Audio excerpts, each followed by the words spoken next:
విహారీ లక్ష్మి సంతాన సాఫల్య వ్రతం చేస్తూ ఉంటారు గుళ్ళో.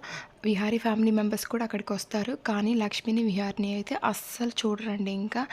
అసలు ఏం జరుగుద్దంటే ఇంకా విహారీ అయితే పూజ మొత్తం అయిపోగానే ఇంకా లక్ష్మి వాళ్ళ అమ్మ, నాన్న అయితే ఇంకా బస్ ఎక్కిద్దామని చెప్పి బయటికి తీసుకెళ్తాడనమాట. ఈలోపు విహారీ వాళ్ళ ఫ్యామిలీ మెంబర్స్ లక్ష్మిని చూసి క్వెషన్ చేస్తారనమాట. "నువ్వెవ్వరికీ చెప్పకుండా ఇక్కడికి ఎందుకొచ్చావు?" అని అడగగానే, "నేను నా భర్త కోసం పూజ చేయడానికొచ్చానమ్మా.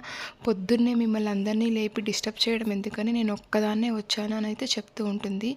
ఈలోపు విహారీ కూడా వస్తాడు.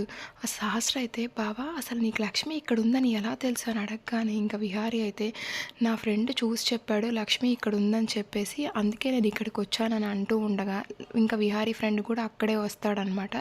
ఇంకా విహారీ ఫ్రెండ్ కూడా చెప్తాడు, "లక్ష్మి ఇక్కడ ఉన్నట్టు నాకు తెలుసు, చూశాను నేను, అందుకే విహారీకి ఫోన్ చేసి చెప్తే విహారీ వచ్చాడని" వాళ్ళ ఫ్రెండ్ కూడా కవర్ చేస్తాడనమాట. ఇదంతా మన విహారీ ప్లాన్ అండి. ఇంకా లక్ష్మి వాళ్ళ అమ్మ నాన్నని బస్ ఎక్కించడానికి వెళ్ళినప్పుడు వాళ్ళ ఫ్రెండ్కి ఫోన్ చేసి చెప్తాడనమాట, "నువ్వు అర్జెంటుగా గుడికి వచ్చేసి ఇలా ఇలా చెప్పేసాయి" అని. ఇంకా అలాగనమాట తప్పించుకుంటారు ఇద్దరు. ఇంకా విహారీ లక్ష్మి అయితే ఇంకా వాళ్ళ ఫ్యామిలీ మెంబర్స్కి దొరకకుండా ఇంకా అందరూ కలిసి ఇంక ఇంటికి వెళ్తారనమాట. ముందు ముందు ఏం జరుగుతుందో చూద్దాం. Thank you.